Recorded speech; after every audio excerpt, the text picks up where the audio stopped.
దేవునికి స్తోత్రం. ప్రియమైన సహోదర సహోదరులకు శుభాభివందనములు. ఈరోజు దేని వాగ్దానం కీర్తనలు 18:21.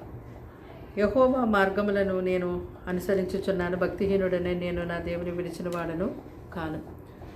చూడండి, ఈ లోకంలో అనేకమైనటువంటి మార్గములు ఉన్నవి. ఈ లోక జనులు ఎవరికి నచ్చిన మార్గంలో ఎవరికి తోచినట్టుగా వారు జీవిస్తూ ఉన్నారు. అయితే ఈ లోక మార్గములు నిన్ను పరలోక రాజ్యంలోనికి ఎంత మాత్రము కూడా చేర్చలేవు.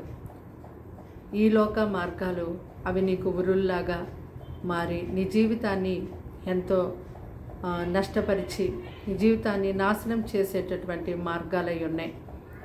అయితే ఇక్కడ భక్తుడు అంటున్నాడు, నేను యెహోవా మార్గములని అనుసరిస్తూ ఉన్నాను, భక్తిహీనుడనై నేను ఆయన యొక్క మార్గములను విడిచిన వాడను కాను అంటూ ఉన్నాడు.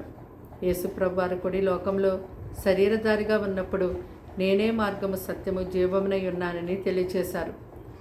అయితే యేసుక్రీస్తు వారు అంటున్నారు కదా, పరలోక రాజ్యంలోనికి ఒకడు ప్రవేశించాలంటే నా ద్వారానే తప్ప మరి దేని ద్వారా ఎవరి ద్వారా కూడా రాజ్యంలోకి ఎవరు ప్రవేశించలేరని మనకి దేవుడు స్పష్టంగా తెలియచేశారు. కనుక ప్రభువైన యేసుక్రీస్తు వారిని అనుసరిస్తున్నటువంటి మీరు మరి ఎంతగానో న్యాయమైన మార్గంలోనే మీరు నడుస్తున్నారని విశ్వసించండి. అయితే క్రీస్తును వెంబడిస్తున్నటువంటి మీ యొక్క జీవితంలో అనేకమైన కష్టాలు, నష్టాలు, శ్రమలు, హింసలు, బాధలు ఎదురవుతూ ఉన్నప్పుడు మరి ప్రభువుని విడిచి లోకంలోకి మరలా వెళ్ళిపోయేవారుగా మీరు ఉంటూ ఉన్నారేమో. ఇక్కడ భక్తుడైతే నేను నా యొక్క దేవుణ్ణి విడిచిపెట్టువాడను కాను, భక్తిహీనుల్లాగా నేను జీవించను, నేను ఆయనందే నిలిచి ఉంటాను, ఆయన కొరకే జీవిస్తాను, నా తుది శ్వాస వరకు ఆయననే ప్రేమిస్తాను, ఆయనే ఘనపరుస్తాను, ఆయనే సేవిస్తానని ఇక్కడ భక్తుడు తెలియచేస్తూ ఉన్నాడు. కనుక ఈ మాటలు వింటున్నటువంటి మీరు కూడా మీ యొక్క జీవితంలో మీకు ఎదురవుతున్న కష్టాలు, శ్రమలు, ఇబ్బందులు మరి ఎంతగానో శ్రమల బట్టి మీరు కృంగిపోతూ బాధపడుతూ జీవిస్తూ ఉన్నారేమో. నా జీవితం ఎందుకు, నా బ్రతికెందుకు అని మీరెంతో కలవరపడుతూ ఉన్నారేమో. మరి భక్తిహీనుల్లాగా దేవుడు న్యాయమైనటువంటి మార్గాల్ని విడిచి లోక మార్గాల్ని అనుసరిస్తూ మీ లోకంలోకి వెళ్ళిపోకండి. ఎటువంటి శ్రమలు వచ్చినప్పటికీ విడిపించడానికి ప్రభు సమర్థుడు. దాన్ని ఎలాగా మరి వాటి నుంచి నేను తప్పించాలో ఆయనకు మాత్రమే తెలుసు.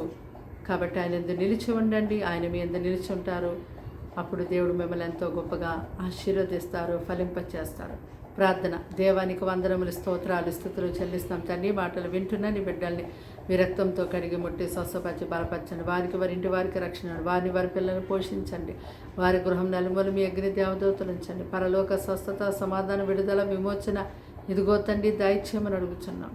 ఇదిగో ప్రభు నీ బిడ్డలందరినీ మీరే పోషించి అయా గొప్ప కార్యములు జరిగించి మీ నామానికి ఎంతో మహిమగంత ప్రభావం తెచ్చుకోమని యేసుక్రీస్తు నామములో ప్రార్థన సమర్పించడి వేడుకుంటున్నాం తండ్రి. ఆమేన్.